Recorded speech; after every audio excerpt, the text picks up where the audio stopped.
initiative to bring together the best talents of the country and to infuse in them a nation-first attitude along with intellectual spirit. Think India provides a platform to students for professional development by providing them internship opportunities with eminent organizations and personalities, amongst other things. Think India works with professionals and provides internship in the following fields such as social work, legal, policy think tanks, parliamentarians, and also research assistantship with Indian member of UN International Law Commission. The Chandigarh chapter of Think India has completed 1 year and has successfully organized number of legal workshops, Vidhi which are legal lecture series, legal internship programs and much more. And now it gives me immense pleasure and pride to welcome Ms. Krupa Nishar ma'am, who is the youngest assistant professor in forensic psychology at National Forensic Sciences University. With a gold medal in MSc Forensic Psychology, she has practiced her art in 50 criminal cases with Ahmedabad Police and Directorate of Forensic Sciences, Gandhinagar. A researcher by passion and an innovator by heart, her research thrust areas comprise of application of forensic psychological investigation techniques, police psychology, criminal psychology, and victimology. Along with 3 research publications and 1 book chapter, she has been invited as a resource person at various platforms to conduct workshops about application of forensic psychology. I thank you and welcome you, ma'am, on behalf of both WCSF and Think India for taking out time and enlightening us with your knowledge.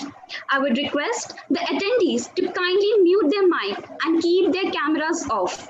You can post your questions or queries in the chat box provided. Thank you. Now, I would request ma'am to begin with the session and take over. Thank you so much, ma'am. Good evening, everyone. Thank you, Hema ma'am, for such a wonderful introduction. I am Krupa Nishar, Assistant Professor at National Forensic Sciences University at Institute of Behavioral Science. I am today going to speak on psychology, the psychology of cybercrimes.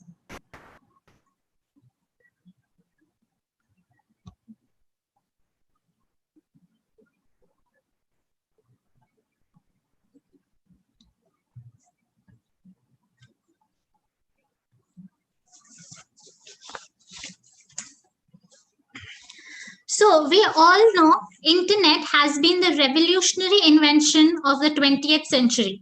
It successfully shrunk the world into a much smaller place by bringing the citizens and nations closer together in terms of enhanced communication and prompt exchange of ideas and information. Not only this, the internet has been the single most effectual device in spreading its existence without being restricted even by the international boundaries. Keeping aside its advantages, internet has also raised numerous security concerns which found place in highest levels of official and governmental discourses. Numerous untowardly instances like identity theft, online frauds, breach of privacy, copyright infringement, financial theft, and cyber stalking accounted for a lack of trust among people. These instances forced the security agencies worldwide to adopt a defensive stance towards unchecked internet usage. This rampant usage also provided a broad platform of opportunities for those with unkind motives. Internet began to be exploited by criminals to carry out a number of crimes which collectively came to be called as cyber crimes or computer crimes. Thus, cybercrimes is defined as any offenses that are committed against individuals or groups of individuals with a criminal motive to intentionally harm the reputation of the victim or cause physical or mental harm to the victim directly or indirectly using modern telecommunication networks such as internet, chat rooms, emails, notice boards, groups, and mobile phones. The official website of the Cybercrime Investigation Cell of the Mumbai Criminal Investigation Department calls it as an invisible crime. And therefore, I have defined cybercrime as a scene of crime without a scene of crime. As this type of crime is increasing, professional help of psychologists and criminologists is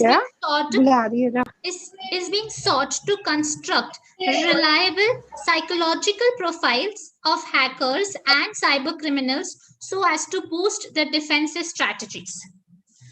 So let us come to the very important part, is the psychology behind sophisticated cyber attacks.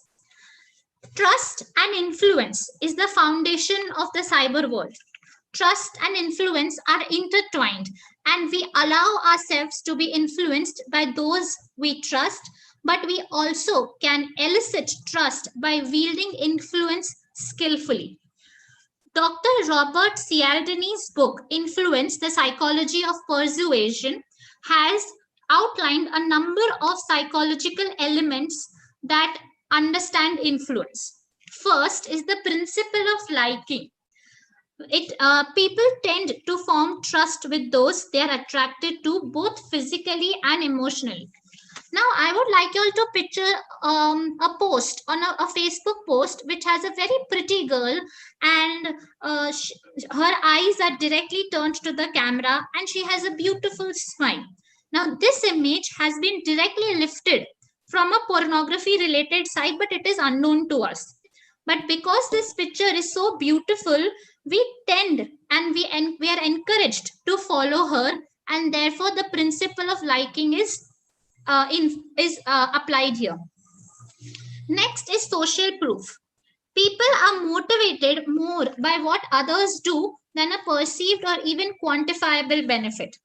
For example, if I have to make a fake account, for example, a person named as Ajay makes a fake account. The first few friend requests that he has to send to people will be slow. They will take time to understand who is the person, what is he doing, but only a first few connections. And suppose he wants to send to a particular organization, then it will be a little difficult. But after the first few friends have accepted the request, then the other people from the same organizations will be very quick to accept Ajay's connection request, particularly if they share connection with others in Ajay's social network. Then we have rule of reciprocation. Humans feel a sense of obligatory quid pro quo when one person provides something to another, a gift or a favor. Usually, the recipient feels indebted to return the act in kind. This technique can also be employed in social networking. For example, it compels a stranger to accept your connection request or your Facebook request if you provide them with information. For example, it can also work in reverse by providing the expectation that you will be indebted to a potential connection if they accept your invitation. So, for example, if I have some information and I send it to a person, then the person has an obligation towards me and he has to accept my request. And this is how false accounts also work. Then we have commitment and consistency. Most people stick with their original decisions despite information that supports changing their course. In social networking, once a connection is made, for example, in Facebook, once a friend request has been sent, or in LinkedIn, once an invitation has been sent and it has been accepted, it is very difficult for us to unfriend the person or to block the person, and we will continue to interact and assist the person. Thus, the commitment is there. Principle of authority. Authority, whether real or perceived, elicits obedience in many people. For example, on Instagram or on Facebook, if somebody, a false account person, messages me that I am speaking from the Indian Embassy or I'm speaking from Reliance Foundation and I want to speak to you regarding this. Or he might fake or fabricate his personal credentials designed to impress me. Then this is how they can hack into my account or take my personal details via maintaining authority. Principle of scarcity. Rarity increases value. People want to be included in exclusive offers and often make poor choices under pressure. For example, we have these urgency SMS that we have. Your online banking has been blocked. KYC is needed. Otherwise, loan will not be approved. Your account has been blocked due to misuse of credit card. Such urgency messages that are there, or such valuable messages that come in representing the false account, has been under the application of scarcity. So we have, if the post is very likable, and then we fall into the trap that is liking. If the person is giving us false credentials or speaking by authority, and we fall into the and there is a cyber attack, then that is authority. If the person gives us a false message by saying that, okay, you are in danger, or your value or your valuable items are in danger, then that is scarcity.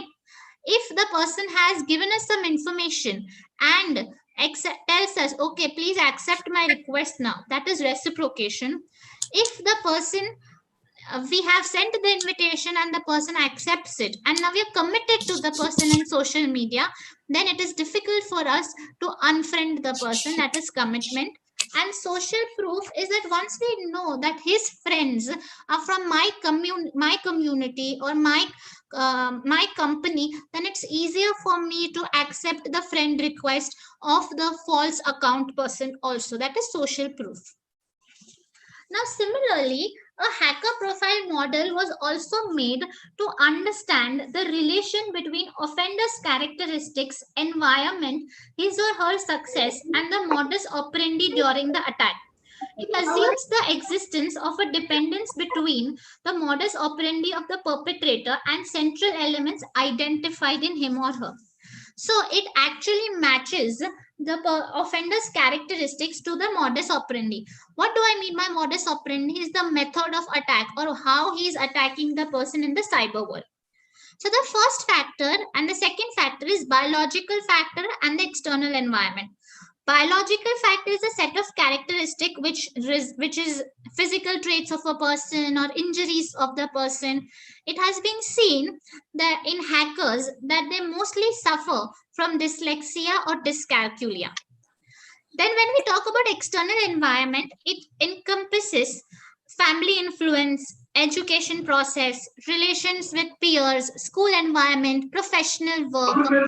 All this results into developing the personality of the person. It has been seen that hackers, because it is a hacker profile model, so my examples will be of hackers. Hackers have bad relations with their parents, and most of the families of hackers have divorces in their family. It has also been seen that these hackers have drug addiction problem, and they also have a lot of difficulties at school. Both of this, it is a request that please don't mark on the slide. Both of this result into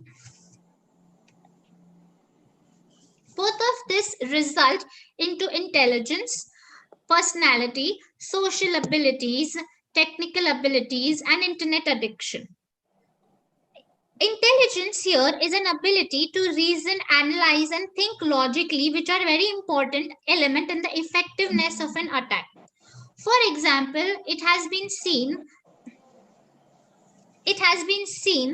that in hackers, they at least have an average IQ to break in and use special programs such as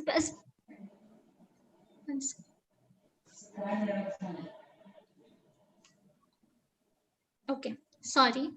So I'll just repeat. Intelligence, it is the ability to reason, analyze, and think logically, which are an important element in the effectiveness of an attack. In this case of hackers, it has been seen that average IQ is necessary to at least break in using tools for special programming. They might also have high intelligence for higher type of operations. Personality. Personality is a set of characteristics which are crucial for effectiveness of attacks. it has been seen that introversion and extroversion determines the method of attack they will use, the technical method they will use, and the social influence techniques that they will use. And a high level of neuroticism and openness to experience motivates them to break the system and to act on it. A high level of neuroticism will also determine how to maintain anonymity when you're making false account. Social skills. They constitute a dimension which determines the individual's functioning in a group, internalization of social norms, and using them in a private and professional life, and thus in broadly defined social adaptation. It has been seen that hackers have low social skills and they have difficulties in relations with family and colleagues, have a sense of alienation and ability to form close interpersonal relations. Technical abilities. This element should be understood as general knowledge concerning programming languages, computer systems, network functioning, and also knowledge about other groups of applications used among other things for database development. Hackers have been seen that they have the knowledge of at least several programming languages like C, C++, PERL. It has been seen that they also know Unix and other more than one operating system. Addiction to the internet. This element seems to be related to the effectiveness of an attack, but its presence is not necessary in all the cases. Time devoted to computers may translate into skills, and it has been seen that hackers at least spend 50 hours per week on the internet. These central elements influence the motivation to act and the selection of a victim. One may do cyber attacks because of economic gains, more curiosity, boredom, any cognitive gain, or just revenge. This helps them to determine what kind of victim would they want. Would they want someone who actually physically possesses something like, for example, fingerprints? Would they want someone who knows the passwords? Would they want someone who has credit cards? And this knowledge helps them to understand what kind of method of attack do they want to do. This will be influenced by the intelligence, personality, social and technical skills. Intelligence and personality and social skills will help them understand whether they should do a complex attack or whether they should do a simple attack, whether they should do it to a known victim or to an unknown victim. The effectiveness of an attack will be determined by the intelligence, and this will help them to understand how to master a system and to know the weak sides of the system. The methods used are understood by technical personality and intelligence. It helps them to understand how to break in the system, how to fail the system, and how to use the social influencing techniques and gain the trust of the person. And in mode of operation at the scene, it has been known that it based on the person's intelligence, he will know how to eliminate the traces, the cyber traces on the internet, and how to deal with the broken system, and how to also deal with the found data that has been retrieved. So this is the hacker profile model. It starts with biological factor and external environment, which implicates into intelligence, personality, social abilities, technical abilities, and internet addiction, which helps them and decides what is their motivation to do such a crime, how do they choose the victim, and which helps them to understand or which decides what method of attack would they do, what would be the effectiveness of it, what methods will they use, and what will be the mode of operation at the crime scene or at the cyber screen. Now, these two, hacker profile model and the influencing techniques, were theories that are applicable to a lot of cyber crimes. Now, I would like you to see these memes. You would have seen this meme, Mujhe to mera Rahul chahiye. If you have seen these memes, you can put a yes on the chat, and you can also say, if you've tagged anyone, you can put it on the chat box. Okay, do not unmute your mic. If you've seen these memes, put up yes on the chat box. And if you have commented or tagged any Rahul, please put up in the chat box.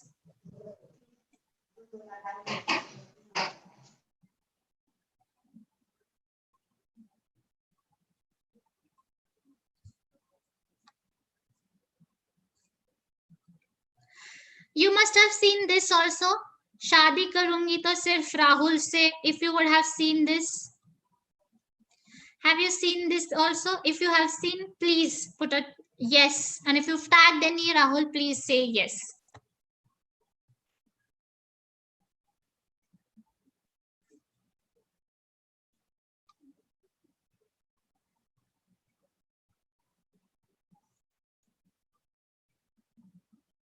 Okay.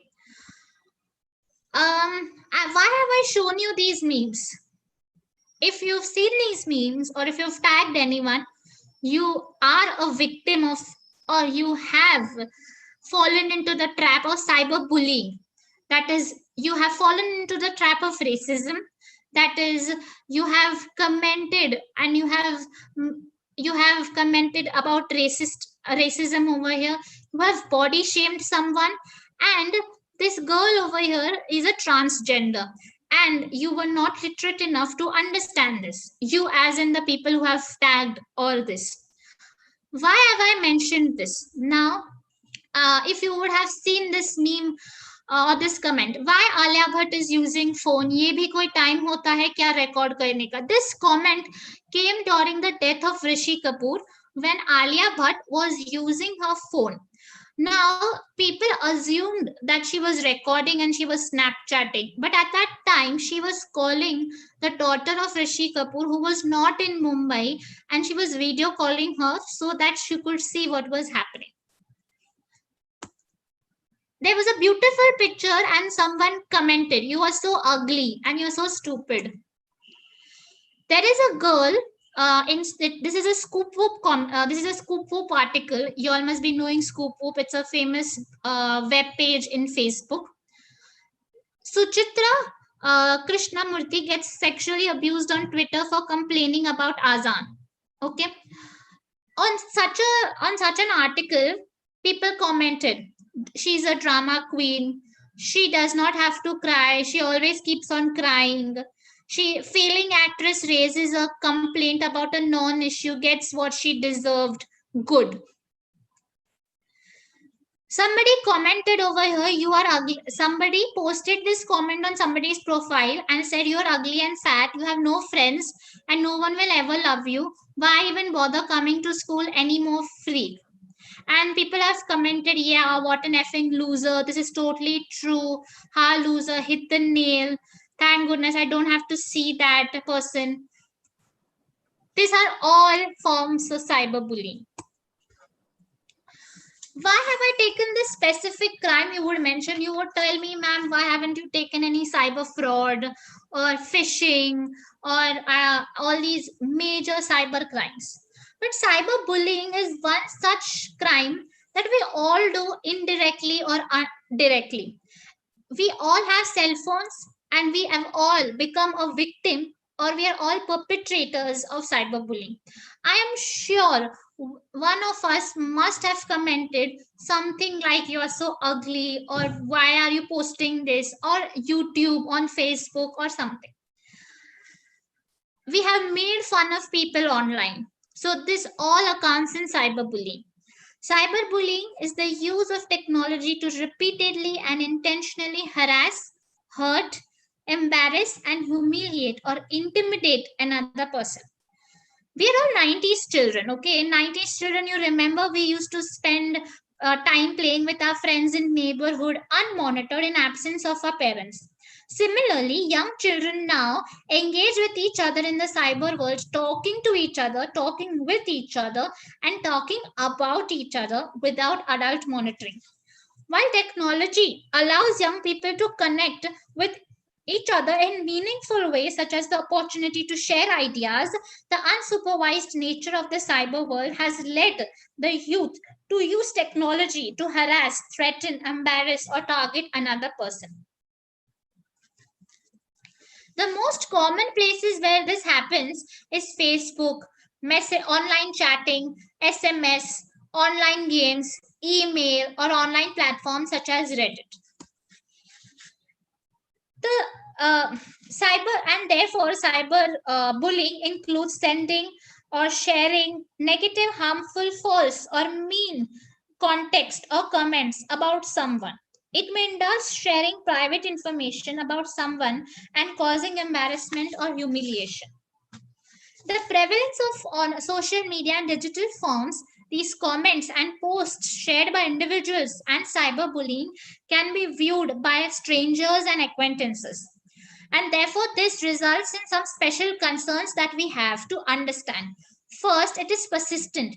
That is, digital devices have the ability to immediately communicate 24 hours every day. So it can be very difficult for the person to escape cyberspace. Permanent. A negative online reputation or a comment is permanent and public. The public record is harmful for the bully and the bullied. Hard to be noticed. Parents and teachers can't notice or understand where cyberbullying is taking place.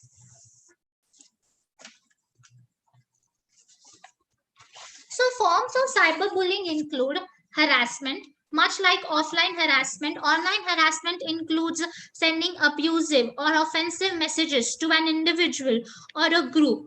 Like I've already showed you how harassment takes place.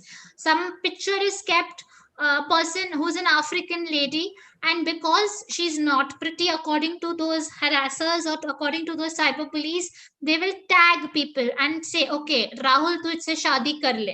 Okay. Cyber stalking. These messages are often no longer just offensive or rude, but they're also threatening in nature. They will stalk you on every picture, on every message that you have put up on the cyber world. Exclusion means ostracizing the victim. That means they will involve leaving the victim out from social media groups, messages, events, or activities purposely. Outing. Outing is when the bully publicly shares private messages, pictures, or other information about the victim on the internet. Masquerading occurs when the bully or possibly even bullies assume another identity and anonymously harasses the victim. Masquerading is like a mask. They put on a mask and harass the person. Frapping is the act of logging into someone's social media profile and posting inappropriate content under their name. I will share some, I will tell you all some good case studies in India that we have.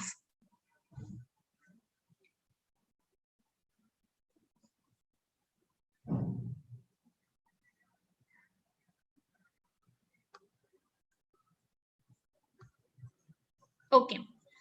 So the first case study that I have is of Ashley's new website, and it was completely unknown to her. This is a type of cyberbullying that I just told her is masquerading. Okay.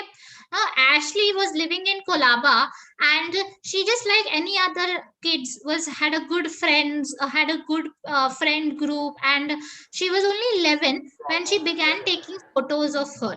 Okay. And a classmate actually saw these photos and hacked into her mobile and made a portfolio of these images and information and posted them on internet with a fake social media page.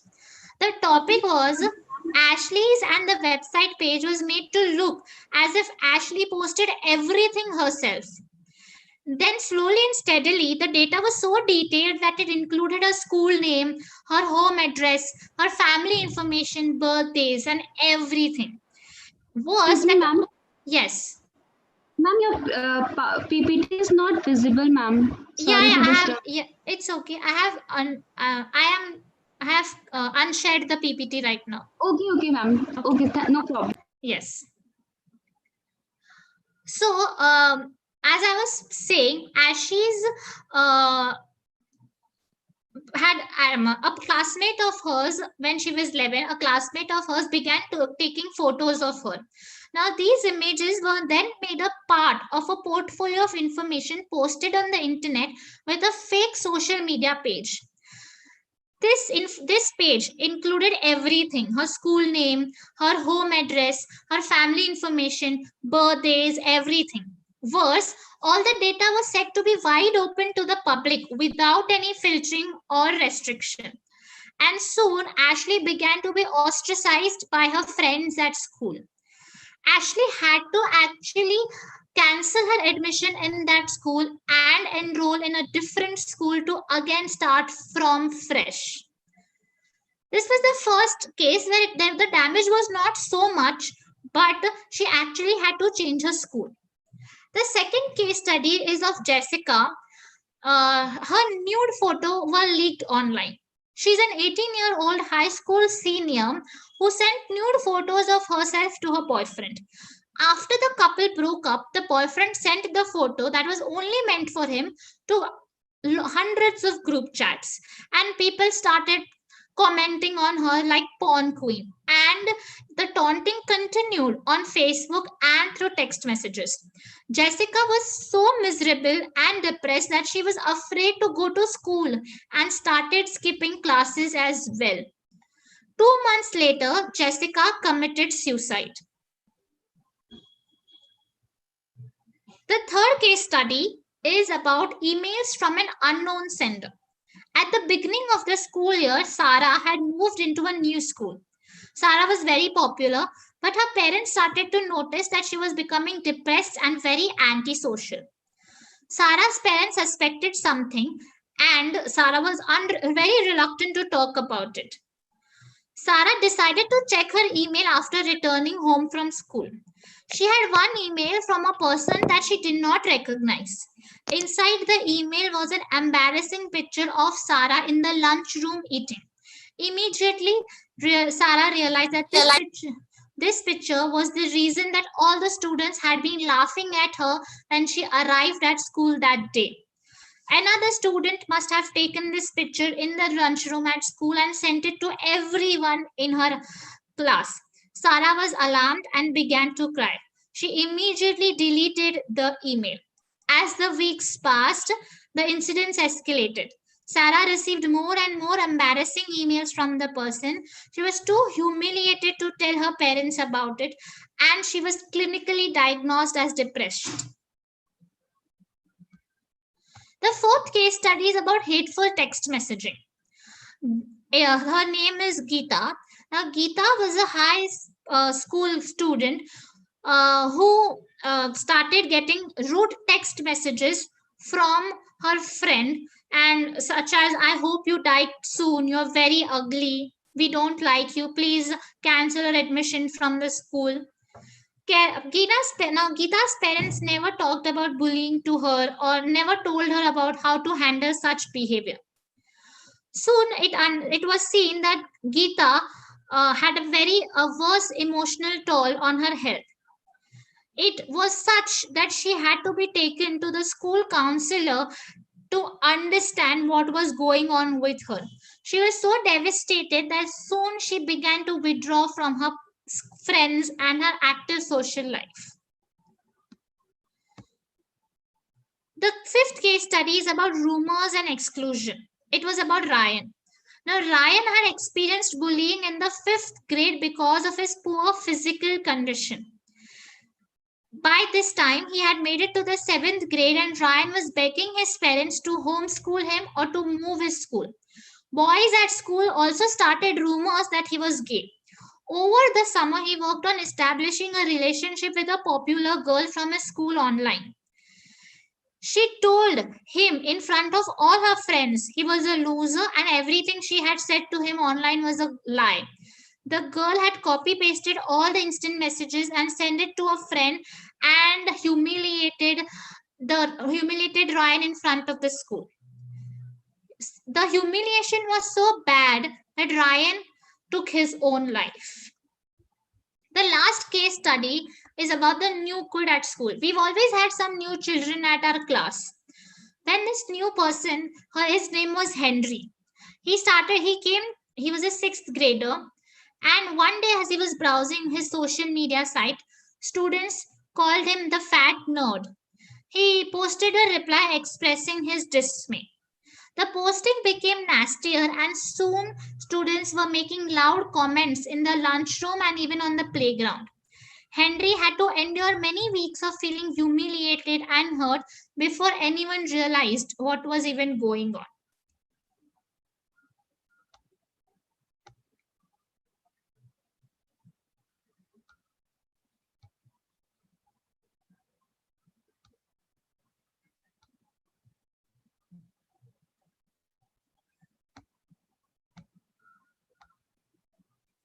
So, I have shared with you all 6 very important case studies.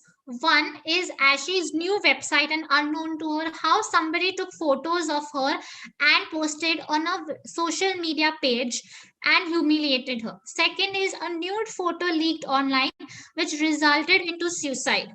Third is emails from an unknown sender, which resulted into her being clinically depressed. Fourth is hateful texting. Fifth is rumors and exclusion just because he had a physical condition. And sixth is harassing the new kid at school. The mental health effect, as you can see, is very vast, from depression, anxiety to even suicide.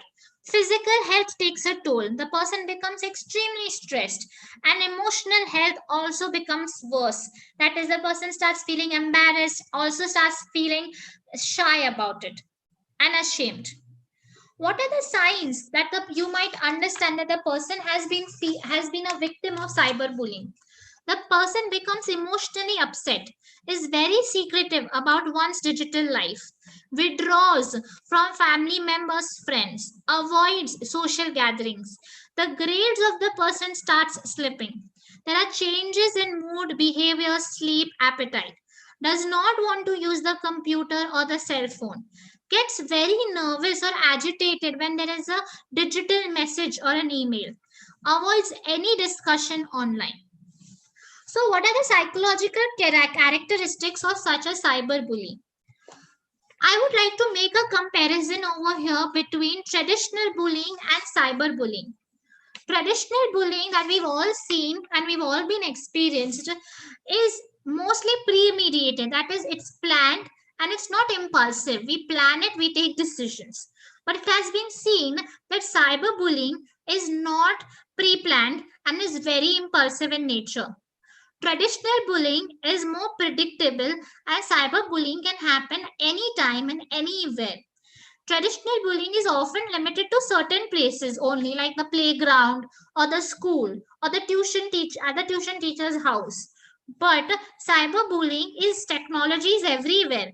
And cyberbullying can happen 24 hours a day, 7 days a week, and even 365 days a year. It can happen in your close proximity and even through a great distance. And therefore, a target finds it's very difficult for the target to escape. Traditional bullying uses aggression and power to gain control, and cyberbullying is not about that. You might see that a bully in traditional bullying might use power and control to beat the person, physically beat the person. But cyberbullying does not need that. Traditional bullying is face to face. It involves personal interaction. But cyberbullying is not that. It does not want the person. It does not mean that the bully has to meet the victim. It's totally desensitized, and even the person sitting behind the computer will have no empathy towards the victim. The roles in cyberbullying are not clearly defined or divided as in traditional bullying. You might have seen that in a traditional bullying, one might be the bully, one might be the victim, one might be the bystander. But in cyberbullying, one is a cyberbully and one is a target. But sometimes that cyberbully might have also been a target sometimes. Traditional bullying is done in secret. Cyberbullying can go public and viral. As you see, traditional bullying is done in schools or in playgrounds, but in secret. But in cyberbullying, one comment and it's public, and it's permanent, and it's persistent. Traditional bullying seems to have clear predictors and risk factors than cyberbullying. We know that in traditional bullying, the person might have problems in family problems, employment problems, or any such typical. We know the typical characteristics of a bully. But in cyberbully, it's very difficult to tell that these are the predictors that the person might become a traditional cyberbully.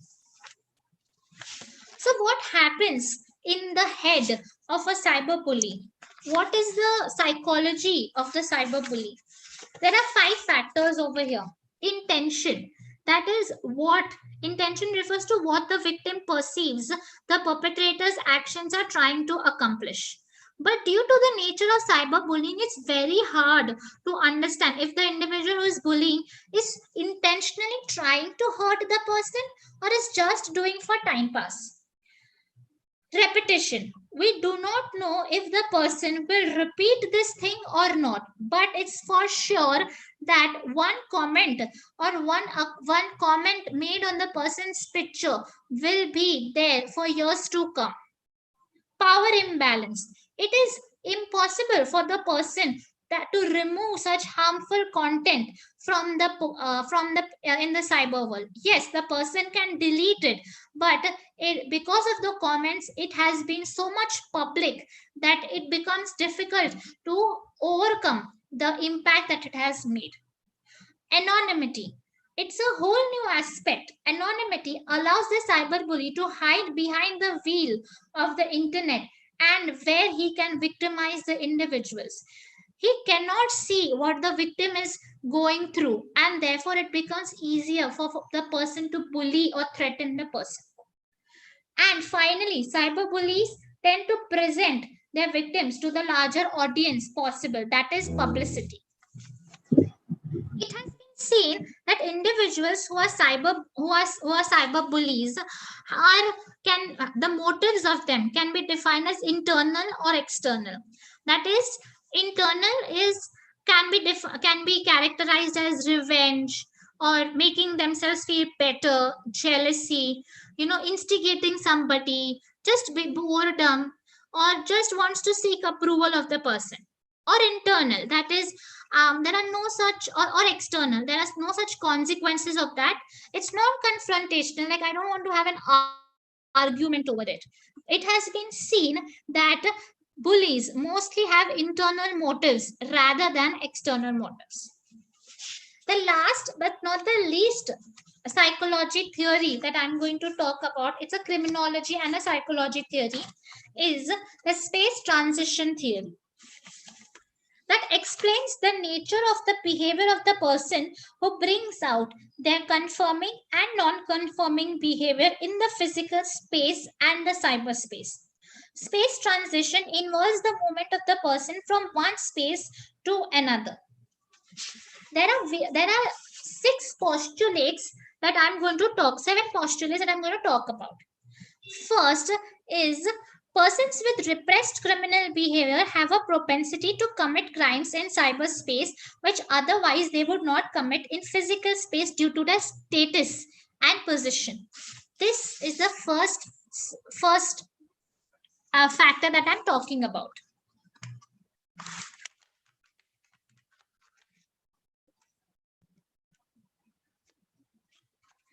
So in this, we know a bully knows that if he does a crime in the real space, that then there are decisions to make. There is a social status that would be at risk.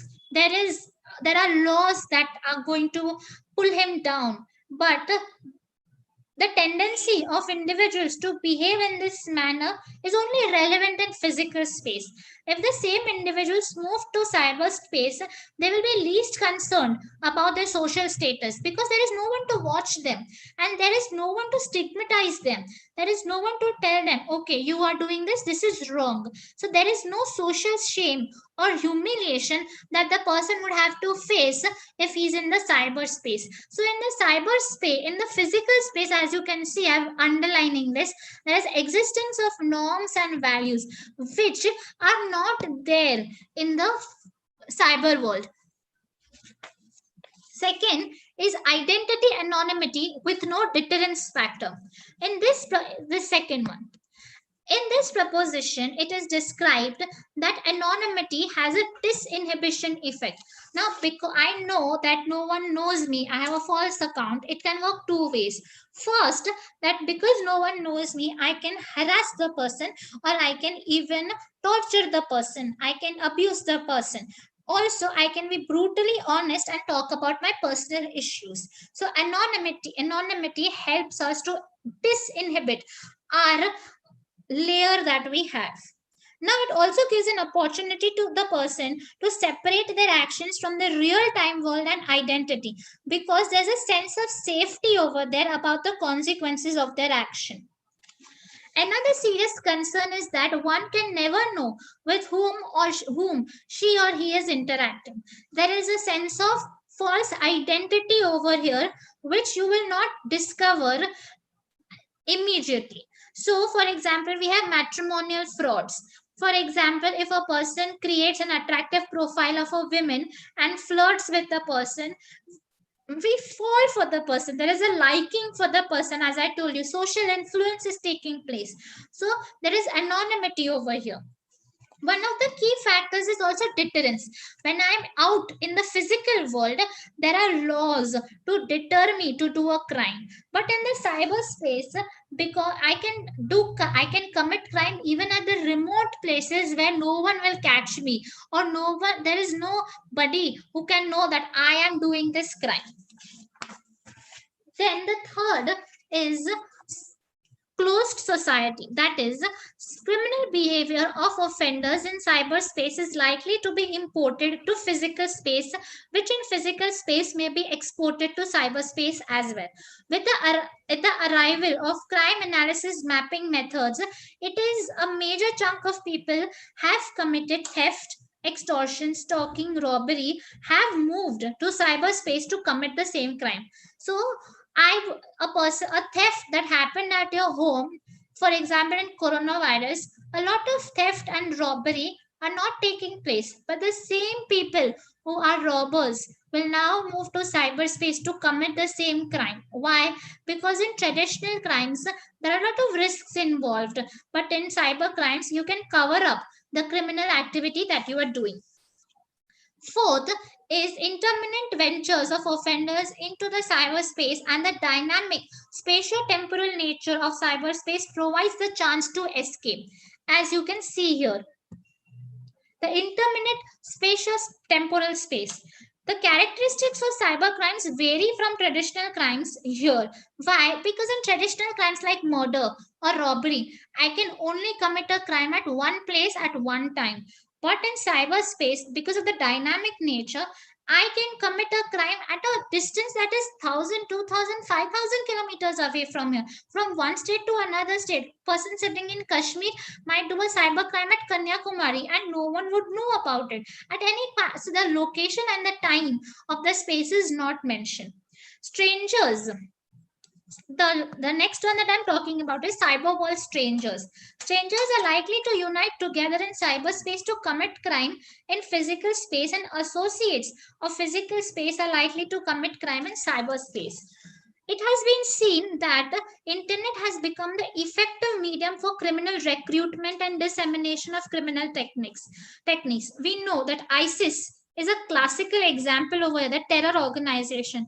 It is now using cyber world to attract people and to spread criminal violence in cyber world as well. Next is persons from close society are more likely to commit crimes in cyberspace than persons from open society.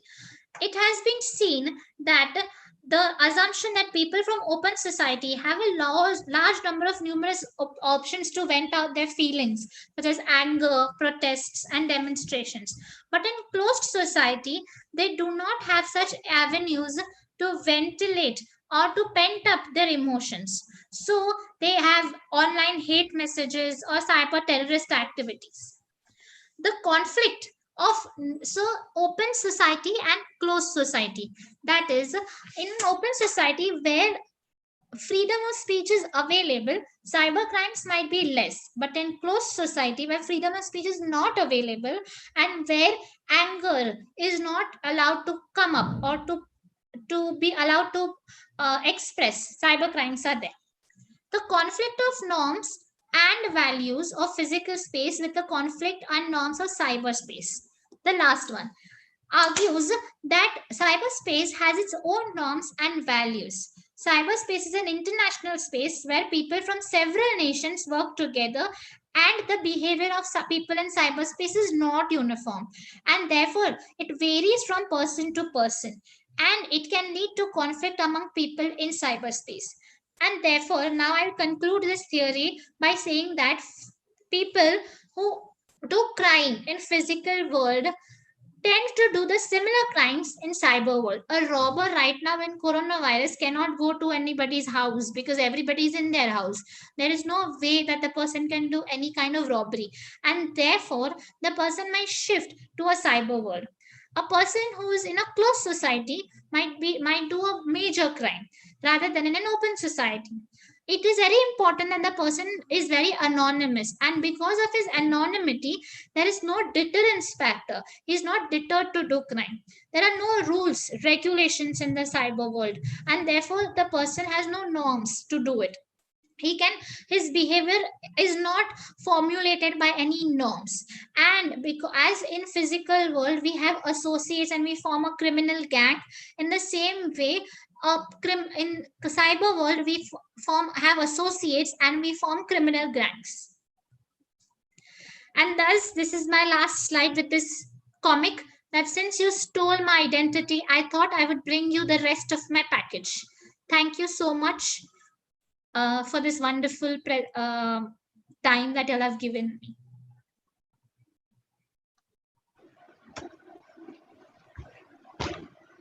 Thank you so much, ma'am. We are really thankful to you for enlightening us on the very important topic, that is cybercrime investigation cell. What is cybercrime? What is profile of a hacker, cyberbullying, and various different theories which are involved in this. With this, we come to an end of a very informative and interactive session.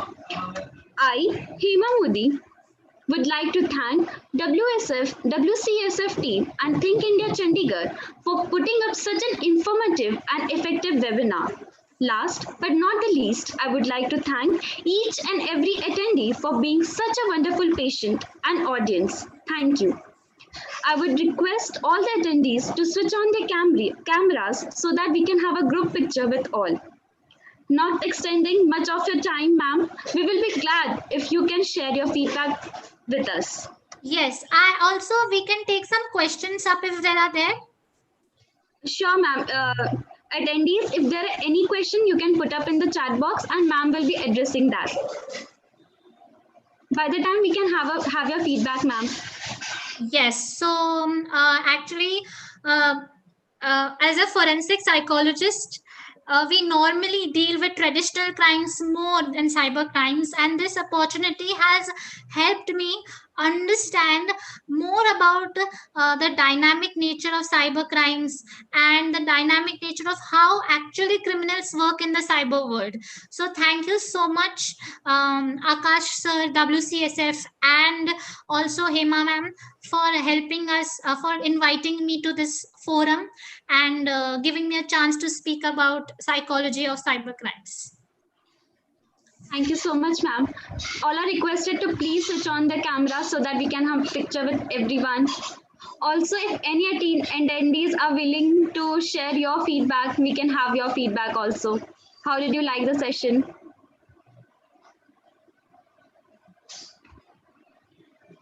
Anyone willing to?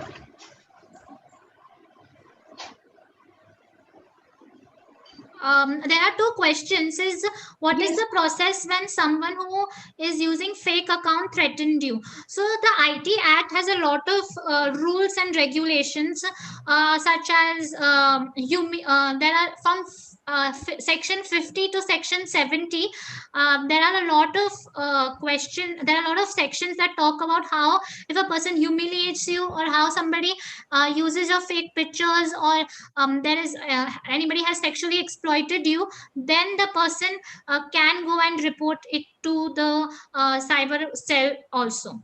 Then I have one more process is, if the cybercrime officer doesn't write a complaint, then what punishment is available for that officer? I think it is very important for the cybercrime officer or the police officer to write the FIR in itself, and the same law that goes for traditional crimes, that when an officer does not write an FIR, the same applies to the cybercrime officer as well. Then we have a friend through dating app made a friend. One second. Ma'am, the question for you. Yeah, please. We have a question that says, a friend through dating app made a friend. He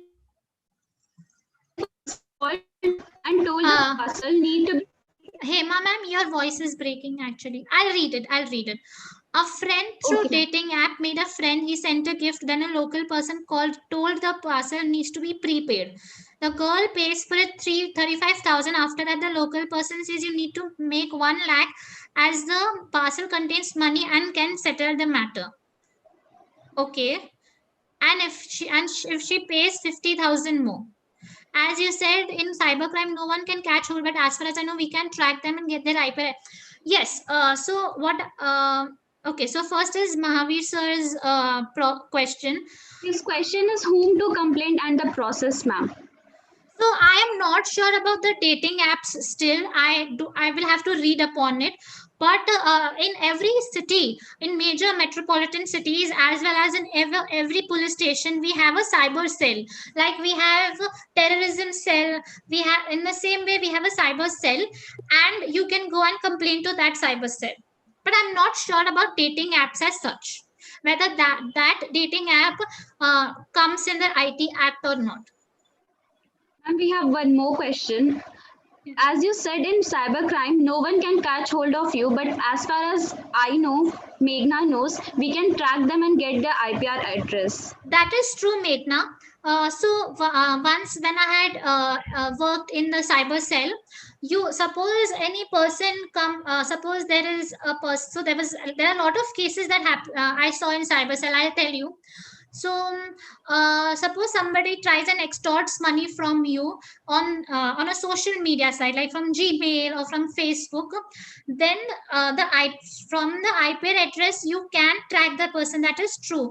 But to get the original address of the person, to actually go and arrest him, you actually need to write to the Facebook or the company to give you the exact location of the person, and that actually takes times from 2 to 5 months, or even 1 year it takes time. So the emailing process and even the IP address can be hacked nowadays. You know all of it. So therefore it's very difficult immediately to track down the person. Like in murders or in rape cases or kidnapping cases, the case might be solved in 3 to 4 months, but in cyber crimes it's a little difficult to immediately track them down. Ma'am, we have one more question. Yes. Ma'am, can you explain exactly what is the punishment for his question is, I think.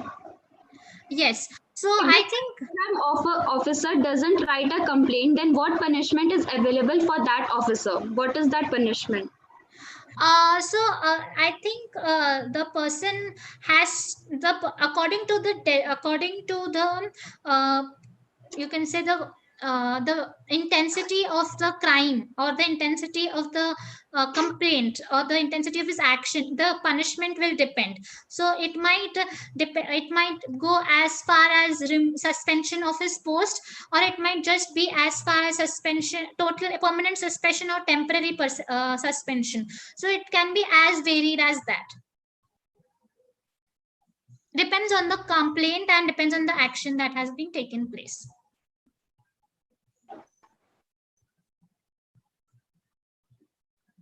Thank you everybody for giving such nice feedback.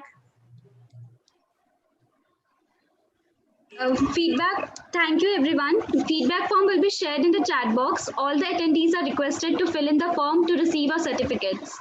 Also, looking at the grand success of the National Symposium, we have taken initiative to start with International Symposium from next week onwards for the month of October, for which details will be shared soon. To keep yourself updated, follow our social media handles. The links for the same will be shared in the chat box just now. Thank you so much. Looking forward to your participation in future events. Thank you so much, ma'am, for it coming here and enlightening us with your knowledge. Can we click a screenshot? Can we tell everybody to on their video camera? Yes, ma'am. All the attendees are requested to kindly switch on the cameras.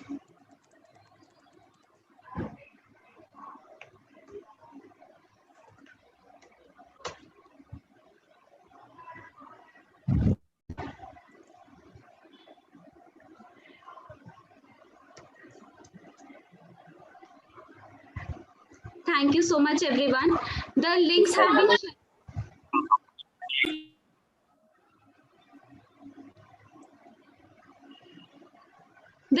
been shared in the chat box. You can access them and please follow our